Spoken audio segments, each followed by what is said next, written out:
Why is it that so many anxiously attached women seem to be addicted to avoidant men? They chase one, they lose him, they get their heart absolutely broken, and they swear they will never do it again.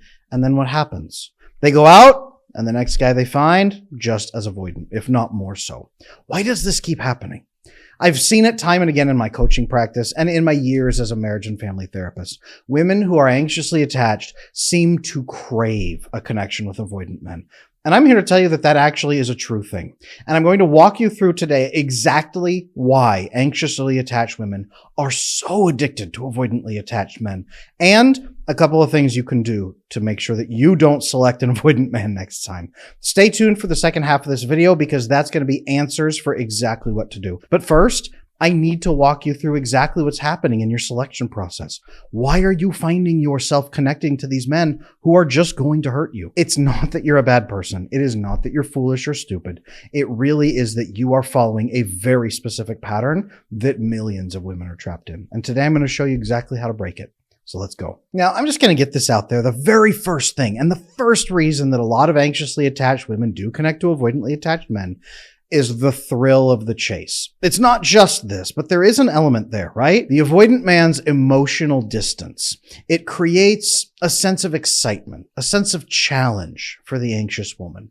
She often finds herself drawn to that unpredictability, that mystery that he represents, the how much can I get him to open up? Can I get him to share with me? Can I make this connection happen? It is a challenge. Now, it's not a challenge, and a lot of women watching this might say, well, tell me more, because I'm not sure that's me. It is the desire to help someone open up and see that you are the person who helped him do that. Many men have a desire for chasing, for getting, for connecting, and many times that really is culminated in the bedroom act, which is why a lot of more avoidantly attached guys especially lose interest after the bedroom act. But for women, the chase isn't really the bedroom. The chase is his heart. Can I get him to open up? It's not quite conquering, but you know what? Almost. It's conquering through feminine love and feminine nurturing to get him to open up. That thrill of the chase, huge component that you definitely need to be aware of. Now, why is it that women are chasing this challenge? What do they hope to get from it? What's the prize? Well, one big element is the illusion of control. I do not mean that anxiously attached women want to control their partner, but anxiously attached women may find and may believe that by fixing the avoidant man, they can control the unsafe feelings that they themselves have. They can alleviate their insecurities. It's actually control over their environment, control over self, not the desire, again, to control or manipulate a person, but to control your own unsafety. Now, this illusion of control, it gives a sense of purpose and validation into those feelings. If I can just get him to open up about his feelings, if I can just understand those feelings, if I can get him to accept me, then everything becomes safe. And it becomes this overriding purpose to the exclusion of most of the other parts of her life, maybe even her job, maybe her friends, maybe her family. Even as the relationship dynamics remain unhealthy or become more unhealthy. That illusion of control is so desirable that she will give up most of the good things in her life, which is why they say a lot of anxiously attached women collapse into their relationship with him. It's because this is where she thinks she's going to find safety. Another core reason that anxiously attached women chase avoidant men is familiar patterns, because many anxious women grew up in environments where love and affection were inconsistent. That's what made them anxious in the first place. They didn't spring from nowhere. They didn't just wake up one day and decide to be anxious. They grew up with parents or caregivers or both who made them chase approval as a mechanism of safety. That leads them to unconsciously seek out similar dynamics in adulthood. The familiar emotional roller coaster that feels like home to them does bring pain and confusion, but it's what they know. They feel safe a bit in it because they can predict it. They can make changes. They can please somebody. They know how to play by the rules of this game. They don't really know how to play by the rules of a secure game, so secure people confuse them and make them feel more flat-footed than ever. When they connect to an avoidant man, at least they know what to do. And speaking of familiar patterns, by overcoming those familiar patterns, by finding answers and maybe even getting validation in a similar circumstance, Sometimes they're seeking to heal that core wound and say, see, I knew dad was wrong. This avoidant man is able to accept me even though dad didn't. And that familiar pattern tries to come around full circle and get resolution. Now, another one we have to talk about, and I've seen this one time and again in my coaching practice, and it's one of the hardest ones to deal with, is low self-esteem. Low self-esteem can contribute to an anxious woman's attraction to avoidant man in a big way because she might believe she doesn't deserve better. Many times when I dig with an anxiously attached female client, I say, what is it that keeps you here? What is it that keeps you stuck in this? Why do you accept this? And she says, well, I don't, do I really even deserve better? Would I even find better? Would anyone better even accept me? That's at the core of this, is there is no better. This person's taking pity on me. This is the best I can find. This belief right here often leads her to settle for emotionally unavailable partners who then reinforce her negative self-image by criticizing, by demanding things from her, by mistreating her, by complaining about her, and frankly, by not being happy with her and then telling her it's her fault. That low self-esteem gets worse and worse and worse instead of getting any better. It just makes everything so sad. Now, this next one is going to hurt, and I'm just warning you, trigger warning. But a hero complex also keeps a lot of anxiously attached women stuck in place. Anxious women often have an unconscious desire to fix or save other people, the avoidant man in particular, believing that if they can just break through his emotional walls, they'll finally receive the love and security that they crave because they have proved that they are worth it. It's a need to save, a need to validate her own existence and say, I am good because I helped somebody. This is not necessarily a terrible thing, trying to help people, but the problem is that she wraps her self-identity up in finding people who do not want to change, who do not want to get healed, who do not want to be fixed, and then she tries to fix them as a means of saying, look, I have worth, and that person absolutely resists it, and now at the end of the relationship, she says, I have no worth. I am just as worthless as I ever believed, and it's terrible. And this is what leads to a tremendous number of broken hearts with anxiously attached women who just wanted to give love and show somebody that love exists. That hero complex destroys her because she really doesn't believe she is worth anything if she can't change somebody's mind. Now, the next one is emotional dependence. Okay. The anxiously attached woman can become overly reliant on the avoidant man for her emotional well-being. This is because at the beginning of a relationship, a lot of avoidant men flood the anxious woman with oxytocin bonding and make her feel so loved and so desired and so safe. And he doesn't usually realize what he's doing. It's not usually malicious. He's flooded with dopamine, so he floods her with dopamine in return, except it's not dopamine. It is oxytocin. She feels so bonded and so connected. And over time, his begins to dwindle, his dopamine, so he doesn't give her as much. But again, it's not dopamine, it's oxytocin. From his perspective, dopamine. From her perspective, life itself. This right here is where a tremendous number of anxiously attached women mistake those occasional displays of affection or attention as proof of an existing deep connection that she just has to push and get more of. When in reality, it's part of that toxic push-pull dynamic where he's feeling less connected, so he's drifting apart. We call this breadcrumbing. More manipulative avoidant partners will do this on purpose, but most avoidantly attached partners don't do it on purpose. They see that you're stressed out, so they give you what they think is dopamine, feel-good stuff, but it's actually oxytocin, which refreshes that addictive quality. So this is why she becomes emotionally dependent and stays emotionally dependent. Now, over time, what happens, right? She starts to get pretty resentful because he's feeding her an addiction and pulling back with withdrawals. Addiction, withdrawals, addiction, withdrawals. And it goes into this ugly cycle where she gets more and more wounded and he's more and more confused by her behavior. They get resentful and it all falls apart. Whether it's 1 year in or even 15 years in a marriage, it really tears the relationship apart through this emotional dependence. It's not bad to want oxytocin bonding with your partner. The problem is the dynamic between the anxious person and the avoidant person, and that constant injection of addictive substance without actually following through or feeling it. That's the problem. And the last piece is codependency. This is kind of like the hero complex, but codependency, frankly, is a bit worse. It's I need to be needed. If somebody needs me, I have value. I am worthless on my own, so I need somebody to require something from me. And avoidant men, at least at the beginning, require nurturing. They require love. They require various other bedroom activities. They require all kinds of things from her that she can give.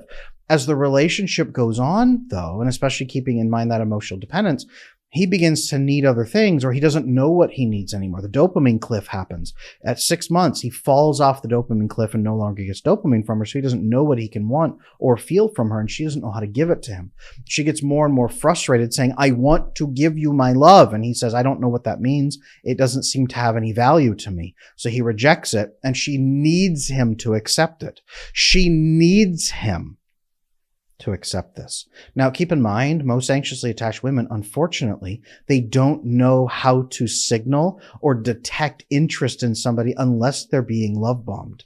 Love bombing at the beginning, that oxytocin, that butterfly feel, is what they rely on to see that somebody cares about them. It can't be subtle. It has to be a tidal wave. So they get hit with love bombing at the beginning, big feelings way too early without anything backing it. And then they throw themselves into it to save him, to love him, to nurture him, to serve him, to give him everything.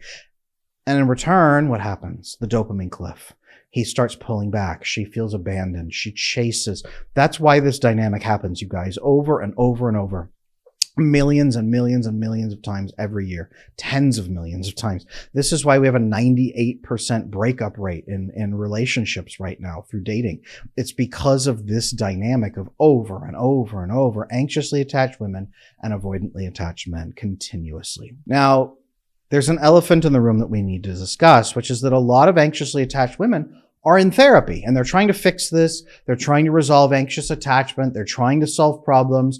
A lot of them don't feel comfortable going to friends and family to talk about new dating relationships. They feel embarrassed. They don't want to get exposed. They don't want to betray his trust. And a lot of avoidant men say, don't tell anyone anything about me, because he wants to control the flow of information. I've seen that a lot too. So where does she go? She goes to therapy. Her therapist is the person she shares everything with. Now, unfortunately, traditional, especially modern therapy, with its very heavy focus on feelings and emotional expression, can sometimes make these issues for anxious women much, much worse. Because by encouraging those deep dives into their own feelings, oftentimes without equally emphasizing an understanding of the avoidant partner's chemical imbalances and attachment challenges, therapy can lead anxious women to demonize the avoidant partner. You've seen this all over the internet, where people get demonized just for being avoidant. And most anxiously attached women don't like this. They actually hate this. They love the avoidant man. They don't want to watch him get torn down and beaten up. They don't want that. Now, a lot of women in the comment sections on videos for avoidant men or anxiously attached women, a lot of them often are more angry, hurt, disorganized people with personality disorders, full personality disorders, I should say.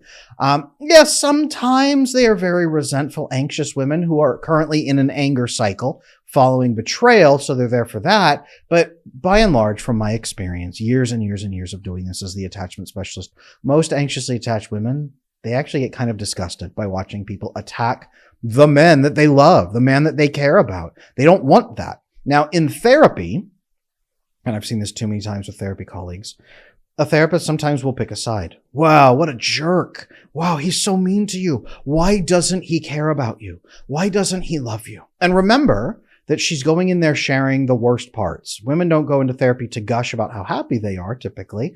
They go in there to discuss the problem. So what does a therapist hear? Problem, problem, problem, problem, problem. And from that perspective, he might be ethically avoidant, but he might sound manipulatively avoidant. If she is deeply confused about what he's doing and why, she might report these things and how it makes her feel. And the therapist could say, wow, he sounds so toxic. He sounds so manipulative. I think he's got a personality disorder. You should run. There's a lot of therapists who do this. Okay. There's also a lot of therapists who don't challenge an anxious person's feelings. They say, wow, how are you feeling? Well, this, and I'm overwhelmed in this. Wow. Okay. Let's just do some activities to try to bring your anxiety down, because it sounds like this relationship is probably not good for you. Right. And all of these things can tear this apart. And then she's got this swirling in her head when she's sitting with him. My therapist said he's toxic. They say he's got a personality disorder. I don't know what to do. Should I leave him? I love him. I care about him. And she's swirling on this while he's sitting there at his desk, in the home office, like, I wonder what I'm going to eat for lunch tomorrow. And her brain is ripping the relationship in half. What's she going to do? Well, she's going to go test. She's going to poke. She's going to prod. She's going to ask questions. He's going to go, what's happening here? He's going to detect it. He's going to get spiky and a little bit withdrawn. She's going to freak out. Oh no, now I've made it worse. Now I've hurt his feelings. Now I've ruined everything. So she'll chase and she'll desire, and he'll pull back even further because, again, he's constantly tracking for risks, right? This is why, unfortunately, a lot of times modern therapy makes things worse. So instead of fostering a balanced approach to communication, hey, what do you think he's thinking? Have you asked him about this? Have you challenged this? What does he say? Do you want to bring him in here? Let's talk to him together. We can actually resolve some of this. Here's some information about avoidant attachment style. Almost nobody ever does that. Here's some information about avoidantly attached people and how it can be beneficial, but also how they can be kind of trapped. Here's some ideas about what he might be thinking. Very few people do this. It's, he's so toxic, narcissistic, right? This is what we hear tremendously nowadays, unfortunately. So instead of fostering that balanced approach to communication and mutual understanding, therapy can reinforce that anxious woman's belief that her partner is simply unwilling to change, that he is selfish, toxic, narcissistic, hurtful, personality disorder, uncaring. She's a victim. A lot of women go into therapy and come out with a victim mindset. And sometimes that's accurate, but many times it's the therapist themselves painting that image, either because the therapist hasn't done their own work. Unfortunately, a lot of places don't require therapists to actually resolve their own issues, so they go into therapy with all of their own wounds intact, or because the therapist may not know any better. She might be presenting a really awful picture. I was a licensed marriage and family therapist for many, many years, and I learned very quickly that when somebody brings you all these massive complaints to vent about their partner, oftentimes they still love their partner. And when their partner comes in, their partner has a completely opposite perspective. And the truth doesn't lie somewhere in the middle. The truth is something that neither one of them is even looking at. You have to guide both of them to a new truth that is disconnected from what either one of them believed, because they haven't asked questions and they've been flawed since the beginning. It's not that one is true or both are true, or neither one usually has it right, you guys. And it takes therapists a time to kind of figure that out, if they ever do.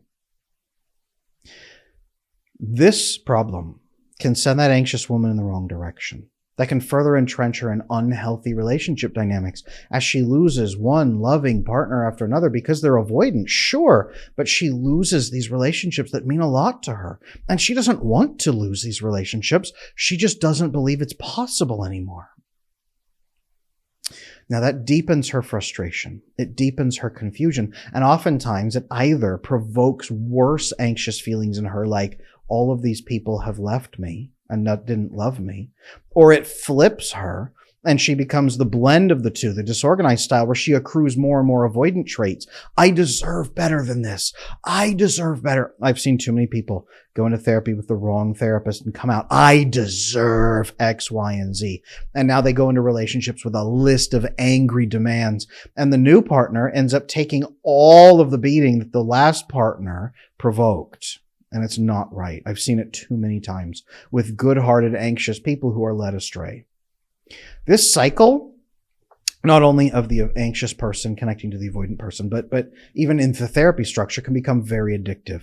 As the unpredictability and the intermittent reinforcement in these relationships, and then going in with your therapist, who might be avoidant also, who knows, triggers a release of dopamine, leading to a kind of emotional dependency on this endless roller coaster. Yes, the anxious woman is getting also rushes of dopamine at times, intermixed with the oxytocin at the same time. So now she's got a double addiction going on. This is why I've seen those anxious relationships just get so much worse.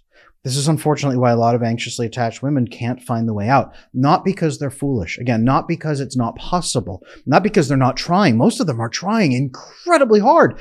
It's just that nobody is showing them a way out, and the people who should be helping them are not.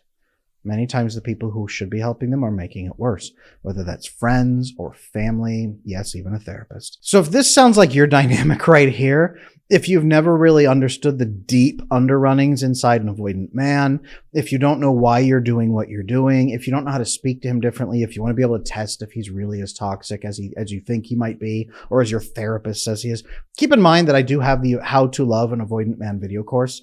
Yes, it's how to love an avoidant man, but it's also a bit how to test an avoidant man, because the structures I built inside of there will show you if he's more ethically avoidant and will work with you, or more manipulatively avoidant, and he's probably somebody that you should really duck out from. There's a link down below in the description for you to grab that course if that's something you need right now. But what if you want to stop being drawn to avoidant men?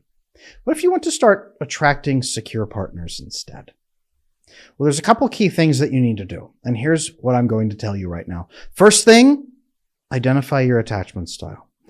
Determine for yourself if you have an anxious attachment style once and for all, because that will, as we talked about today, lead you into a lot of trouble. Or you might have a disorganized attachment style and lean heavily toward anxious, especially when you're around more avoidant men. Disorganized people have a blend of avoidant and anxious, so they avoid a lot of people unless they get bombarded with incredible feelings, and then they collapse completely into that avoidant person's frame as the avoidant person maintains a bit of emotional control. These relationships do tend to be a lot more, let's say, toxic, sometimes hurtful, sometimes other words that we can't really say with the censorship. So just be careful of that. You need to really tease out, are you purely anxious, or do you have a blend of avoidance in there, so that if you do start fixing things with your partner, you won't flip anxious and then run away from the relationship. That's one concern that I have. I've seen that a lot with coaching clients. Usually you kind of need a spotter to help you reality check, and your partner may not be the right person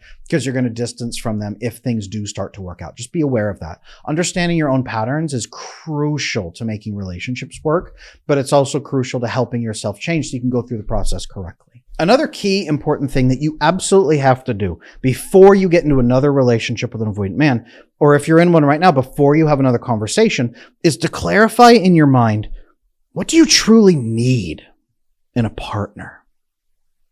This involves identifying your core values, your principles, your guiding ethics, understanding your emotional needs as they actually exist. Not you when you're in a withdrawal phase where you need 15 hugs a day, but you where you're at when you are calm and steady. What do you need to maintain? And compatibility factors, things like your long-term goals, maybe your religious faith, where you want to live, your family structure you want to build, if any, and your desire for a committed relationship. A lot of avoidant men will tell you right up front, I will never, ever, ever, ever, ever, ever, ever, ever, ever get married. And then that woman is 8 years in wondering like, I wonder when he's going to ask me to marry him. Honestly, believe them right up front. If they tell you that, don't take it as a challenge to try to get them to change their mind. It's probably not going to happen, and you're both going to get hurt. So clarify what you need in a partner. One thing I recommend is that you sit down with a piece of paper and you list out not the nice to haves, but the must haves in a partner to live a long-term committed life. What do you need to see? What characteristics or behaviors or approaches or beliefs do you need in a partner for the next 40 years of your life together? What would have to play out then? Make that plan individual from your feelings right now, because your feelings will lead you to sacrifice all those things for what feels like your only possible hope. Sit and make that list right now. Next, I want you to reflect on some past relationships. Analyze the common patterns from your past relationships to understand what might be attracting you to avoidant men. Go back and rewatch the first few sections of this video. I talked in there about some of those pieces. Write down which ones are you, and then say, what am I trying to do with this? Am I trying to compensate for dad? Am I trying to compensate for mom? There's a big one that I hear quite often in anxious women, is the mom was the one who was avoidant and destroyed her heart. Who am I compensating for? What am I compensating for? What am I trying to get here? Right? It's probably not that you're trying to exploit somebody or take from somebody. It's not like that. But what validation are you trying to get that you're hoping another person is going to provide? You need to be clear on this, because if you're not, you're going to keep repeating this pattern blindly. The next thing that I help coaching clients do immediately, and it's so crucial, I built this inside my attachment bootcamp video course, when you have to overcome anxious attachment, is to start establishing much clearer boundaries. And these should be based on your principles, those ethics we talked about before, your core values, and your long-term goals. That's where your boundaries actually lie. Establish clear boundaries to protect your emotional well-being and your long-term well-being, and really, quite frankly, to prevent being drawn into any unhealthy patterns that are going to destroy your long-term desires and goals. You need to be very clear about where you're going and what's going to take you away from that. And boundaries will help you do that. You don't have to base your boundaries based on your feelings. And a lot of anxiously attached women, maybe this is you, they feel like they don't deserve to prioritize their feelings, so they say nothing when they feel hurt or sad or alone. But it's not about your feelings at all. It's about principles, those core values, and your long-term goals. These are not things that you can just throw to the side because they're inconvenient or a burden. You have to live to them, because this is what will determine the quality of your life. Now, once all of this is in place, you need to start communicating your needs, being upfront about your expectations and your desires in relationships. Hi, I need this. I want to give you the best relationship in the world. And to do that, I need my needs met. Here is one of those needs. Okay. Very crucial that you do this. In the How to Love an Avoidant Man video course, I talked about the what, the why, and the how often method of making your needs measurable. What things make you feel loved, right? Instead of I need to feel loved, here are 2 things that make me feel loved. Here is why those things are important to me. Here is why they are important to the relationship and how they will help us. So there's an investment there. And here is how often I need those things. Can you do those for me? And maybe what do you need in return? How can we trade and take care of each other? It feels uncomfortable to be a transaction like that, but keep in mind every relationship is to some extent transactional. It's just some of those transactions are based on care and mutual satisfaction and win-win and long-term sustainability. And some transactions are based on short-term gain, exploitation, and taking.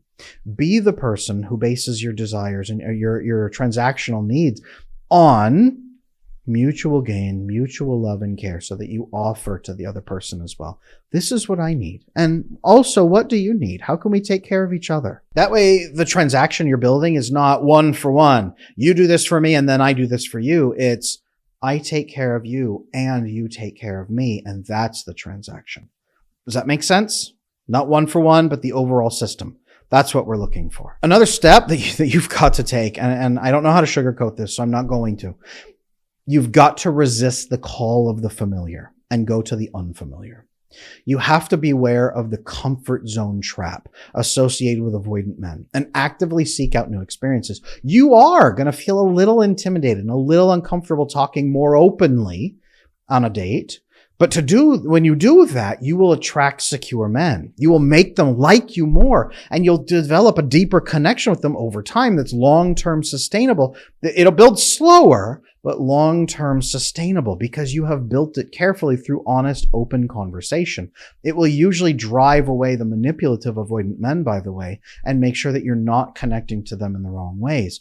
Resist the familiar by pushing your comfort zone a bit. And the last thing, and I say this with care, patience and persistence. Understand that finding a secure partner might take a little bit of time. Okay. Most people are running out there looking for a partner and they get this big connection all of a sudden with somebody. And then it feels really good. So they dive into it because it feels like their best chance. But taking some time and interviewing people a little bit slower and connecting with them differently in the dating process, this leads to long-term safety, sustainability, connection, predictability. This really is what you're looking for. It's crucial that you do this. If you don't, what's going to happen is you're going to run for every flash. Every big flash that hits, you're going to run toward it. And that's where you're going to get hurt. So that's why I'm going into depth here, to help you understand the anxious and avoidant dynamic so that you can avoid the anxious and avoidant dynamic. It is incredibly important that you be able to do that. Understand where you're at and where you've come from, and then pursue something very different. And make sure that you give it a little bit of patience. Don't jump at the first thing. Now, if you're feeling overwhelmed right now, and that can be normal, because fixing anxious attachment style, it can feel intimidating. Okay. Keep in mind, I've got a lot of resources to help you. One is this channel. I have hundreds of free videos to help. Go back and watch some of them. Those will assist. Keep in mind, I do have my Amazon bestseller, Slaying Your Fear. It's available on Amazon. It's the book I wrote to help people fix their anxious attachment style. It gives you the 5 opening steps that you can follow to start overcoming it really fast. If you're looking for direct assistance to get through this really fast, also remember that I offer direct coaching. I have a coaching group, the Attachment Circle, where we do 2 group calls every single week to help you get through and not feel so alone. And I am starting to introduce a couple new coaches that are going to be working under me. I do have a female coach rolling in very quickly. If you're more comfortable working with a woman, I'm going to have some systems available. So feel free to reach out. My email is support@adamlanesmith.com. I want to make sure that you get the right fit for you. So even if you end up buying a book or something like that, go ahead and send me an email. Let me know what you're looking for, and I will help you find the right resource. I am here to help. Everybody, thank you so much for watching this video. Make sure you subscribe, like, comment. Drop a comment below if some of these resonated with you. I'm not asking you to put your life story. I know that can be kind of sensitive, but let me know. Did some of this resonate for you? The reason I'm asking is because a lot of anxiously attached women feel like the only one on the planet. And if you can pop into the comment sections and see a lot of you gathering there and supporting each other, that would mean so much to the women out there who feel totally alone in this. So share in the comments, please. I would love to hear from you. Remember that I'm here to help. I'm Adam Lane Smith, the attachment specialist, and I'll be back with more information real soon.